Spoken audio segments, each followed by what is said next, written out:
नमस्कार। इस ब्रीफिंग में शामिल होने के लिए आप सभी का धन्यवाद।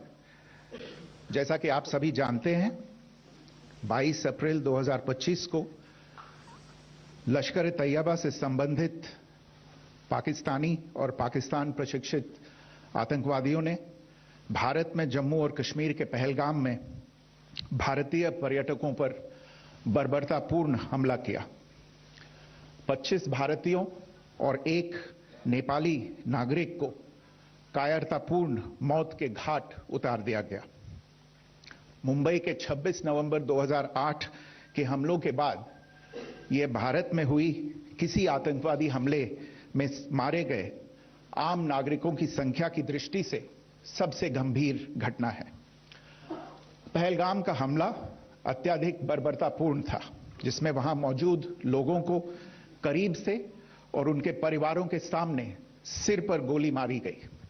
हत्या के इस तरीके से परिवार के सदस्यों को जानबूझकर आघात पहुंचाया गया। साथ ही उन्हें यह नसीहत भी दी गई कि वे वापस जाकर इस संदेश को पहुंचा दें। यह हमला स्पष्ट रूप से जम्मू और कश्मीर में बहाल हो रही सामान्य स्थिति को बाधित करने के उद्देश्य से किया गया था। चूंकि पर्यटन फिर से अर्थव्यवस्था का मुख्य आधार बन रहा था, इस हमले का मुख्य उद्देश्य इसे प्रतिकूल रूप से प्रभावित करना था। पिछले वर्ष आप सभी जानते हैं, 2.25 करोड़ से अधिक पर्यटक कश्मीर आए थे।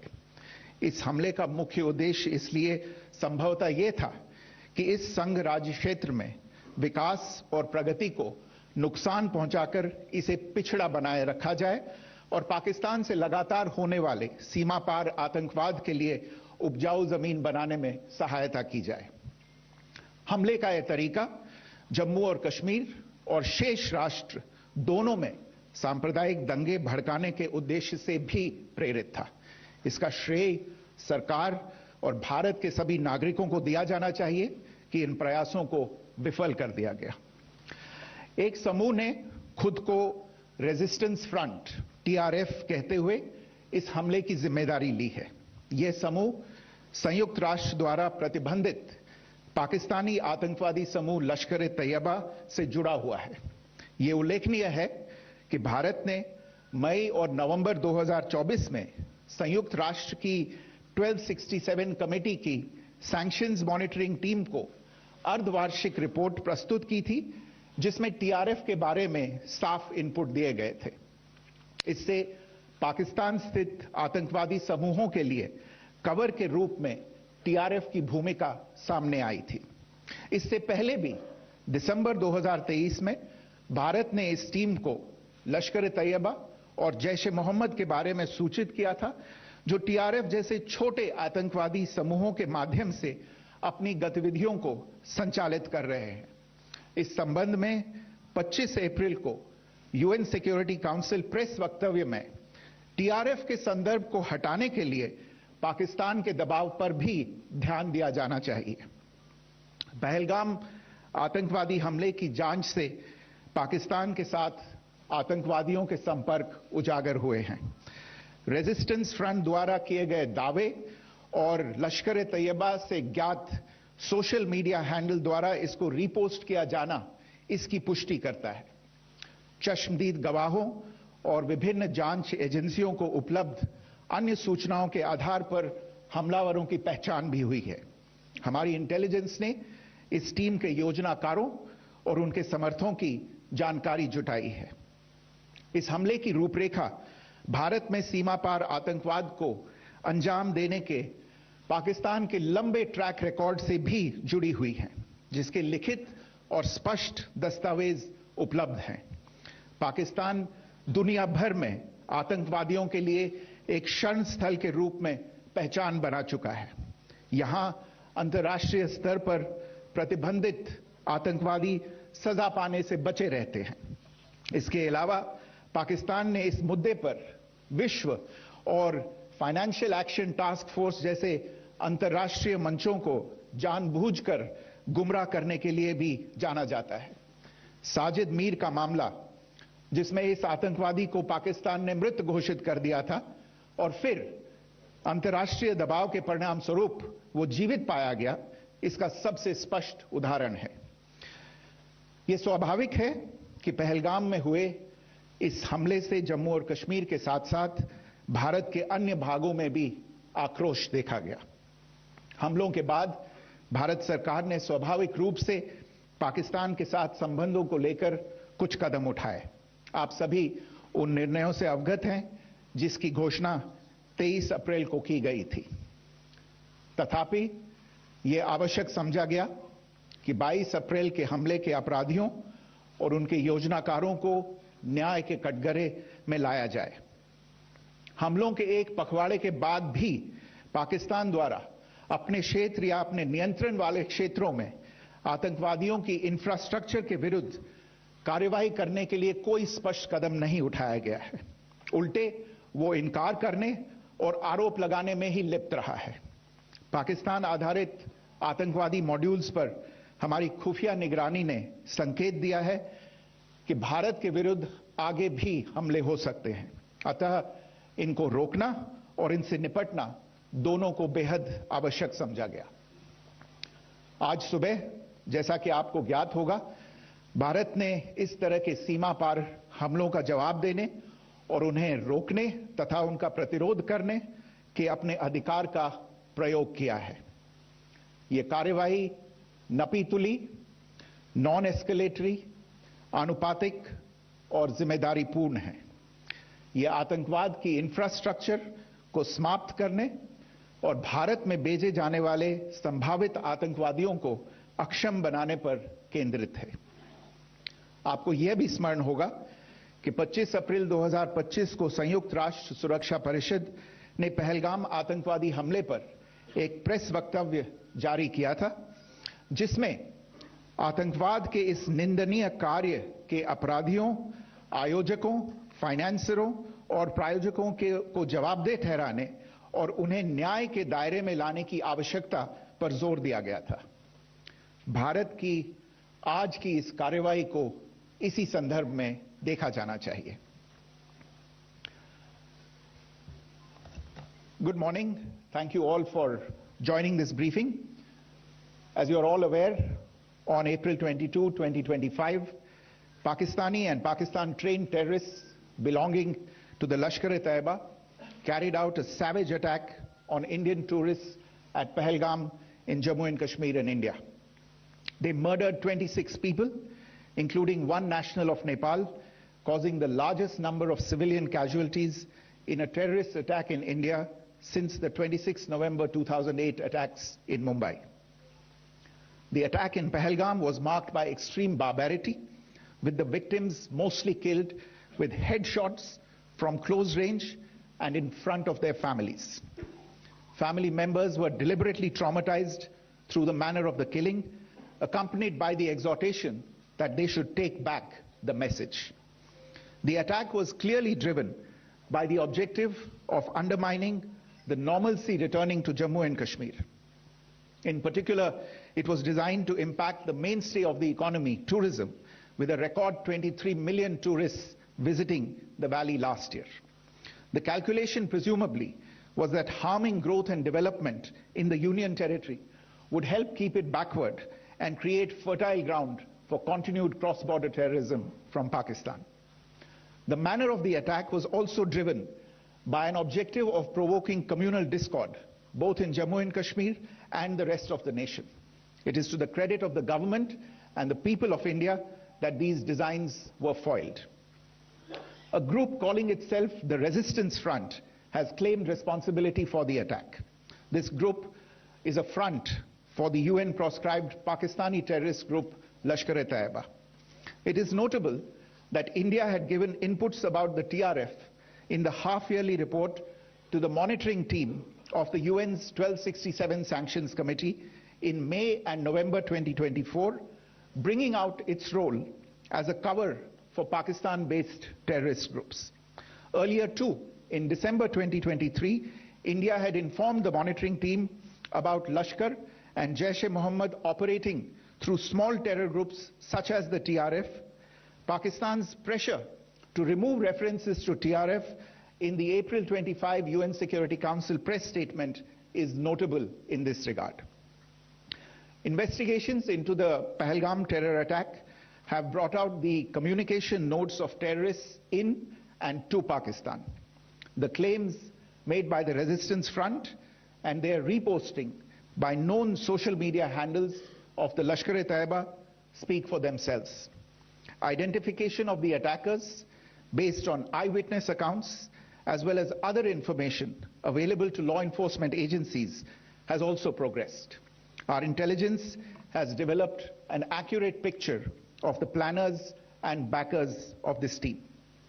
The features of this attack also tie in with Pakistan's long track record of perpetrating cross-border terrorism in India, which is well documented and beyond question. Pakistan also has a well-deserved reputation as a haven for terrorists from around the world, with internationally proscribed terrorists enjoying impunity there. In addition, Pakistan has been known to willfully mislead the world and international forums, such as the Financial Action Task Force, on this issue.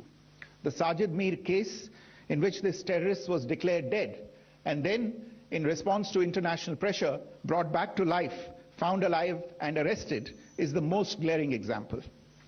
The latest attack in Pahalgam has understandably generated deep anger in Jammu and Kashmir and in other parts of India. Following the attacks, the government of India naturally responded with a set of initial measures relating to our engagement with Pakistan. You're all aware of the decisions that were announced on the 23rd of April.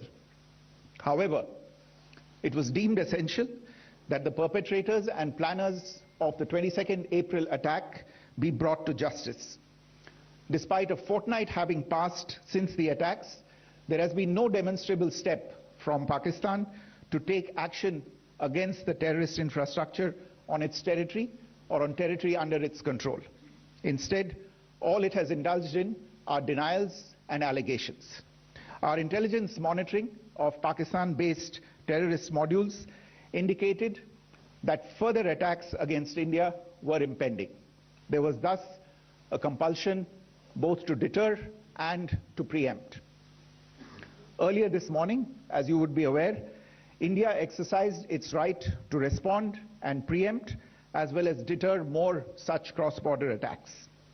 These actions were measured, non-escalatory, proportionate, and responsible. They focused on dismantling the terrorist infrastructure and disabling terrorists likely to be sent across to India. You would also recall that the Security Council on 25th April 2025 had issued a press statement on the Pahalgam terror attack, underlining, and I quote, the need to hold perpetrators, organizers, financiers, and sponsors of this reprehensible act of terrorism accountable and bring them to justice, unquote. India's latest actions should be seen in this context. Joining me for this briefing on our actions earlier this morning are Colonel Sophia Qureshi and Wing Commander Vyomika Singh. I will request them to share some details regarding Operation Sindoor with all of you.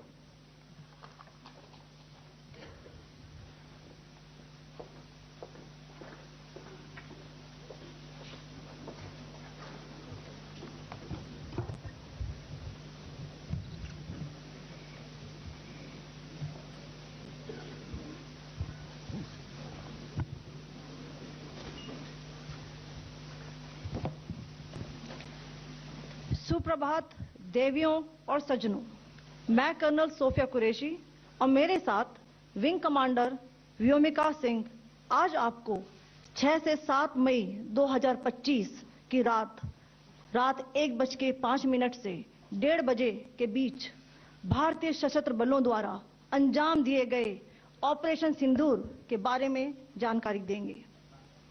Operation सिंदूर 22 अप्रैल को पहलगाम में हुए विभत्स आतंकवादी हमले के शिकार मासूम नागरिकों व उनके परिवारों को न्याय देने के लिए लॉन्च किया गया था। इस कार्रवाई में 9 टेररिस्ट कैंप्स को टारगेट किया गया और पूरी तरह से इसे बर्बाद किया गया। पाकिस्तान में पिछले 3 दशकों से टेरर इंफ्रास्ट्रक्चर का निर्माण हो रहा है। इसमें recruitment, indoctrination centres, training areas व लॉन्च पैड शामिल थे, जो पाकिस्तान और पाक अधिकृत जम्मू कश्मीर POJK दोनों में फैले हैं। Operation Sindoor was launched by Indian Armed Forces to deliver justice to the victims of Pahalgam terror attack and their families. 9 terrorist camps were targeted and successfully destroyed. Over the last 3 decades, Pakistan has systematically built terror infrastructure. It is a complex web of recruitment and indoctrination centers, training areas for initial and refresher courses, and launch pads for handlers. These camps are located both in Pakistan as well as Pakistan-occupied Jammu and Kashmir areas. Some of the well-known training camps are located, as you can see on the screen. They are distributed from Savai Nala in the north, counting to approximately 21, ending at Bhagalpur to the south. इन लक्ष्यों का चयन विश्वसनीय intelligence सूचनाओं के आधार पर हुआ, ताकि आतंक गतिविधियों की रीढ़ तोड़ी जा सके, और यह खास ध्यान दिया गया कि निर्दोष नागरिकों और सिविलियन इंस्टॉलेशन को नुकसान न पहुंचे। The selection of these targets for Operation Sindoor was based on credible intelligence inputs and role of these facilities in perpetrating the terror activities. The locations were so selected to avoid damage to civilian infrastructures and loss of any civilian lives. This was done with due diligence, and the camps selected for targeting and their engagement will now be shown to you one by one. POJK के targets मैं आपको बताना चाहूंगी। सबसे पहले सवाई नाला camp Muzaffarabad, जो कि POJK के लाइन ऑफ कंट्रोल से 30 किलोमीटर दूर है। यह एक लश्कर-ए तौयबा का ट्रेनिंग सेंटर था। 20 अक्टूबर 2024 सोनमर्ग, 24 अक्टूबर 24 गुलमर्ग, 22 अप्रैल 2025 पहलगाम, इन हमलों के आतंकियों ने यहीं से प्रशिक्षण लिया था।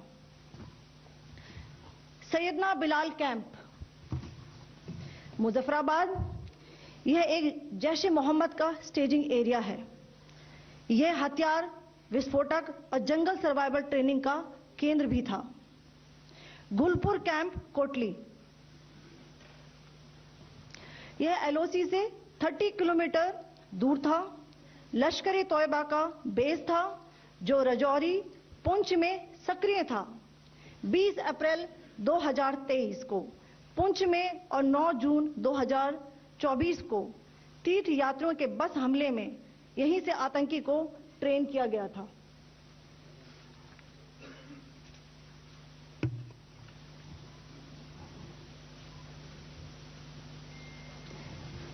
बरनाला कैंप भिंबर, ये LOC से 9 किलोमीटर दूर है। यहां पर हथियार, हैंडलिंग, IED व जंगल सर्वाइवल का प्रशिक्षण केंद्र था। अब्बास कैंप कोटली,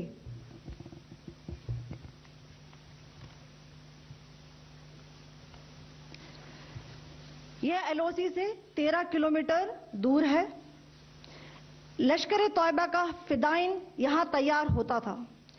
इसकी कैपेसिटी 15 टेररिस्ट को ट्रेन करने की थी।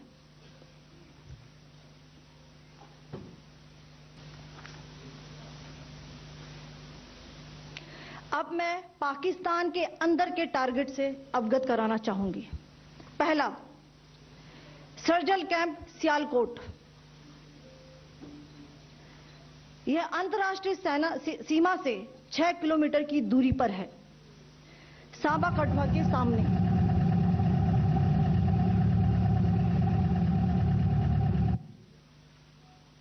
मार्च 2025 में जम्मू एंड कश्मीर पुलिस के 4 जवानों को की जो हत्या की गई थी, उन आतंकवादियों को इसी जगह पर ट्रेन किया गया था। दूसरा, महमूना जाया कैंप सियालकोट, यह 18 से 12 किलोमीटर IB से दूर था।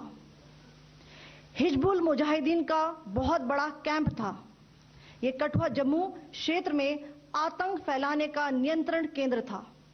पठानकोट एयरफोर्स बेस पर किया गया हमला भी इसी कैंप से प्लान और डायरेक्ट किया गया था। मरकज ताइबा मुरीद के, यह आईबी से 18 से 25 किलोमीटर दूरी पर है। 2008 के मुंबई हमले के आतंकी भी यहीं से प्रशिक्षित हुए थे। टारगेट 10 हुआ, एंक्लोजर सेम ही है, 7 it is hit the target. हाँ हाँ।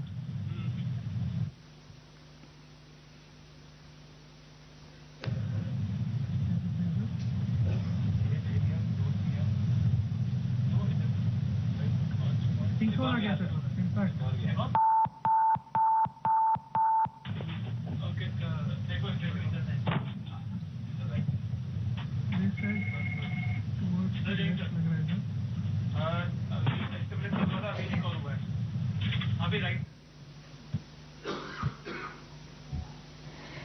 मरकज सुभान अल्लाह भावलपुर, ये इंटरनेशनल बाउंड्री से 100 किलोमीटर दूर है।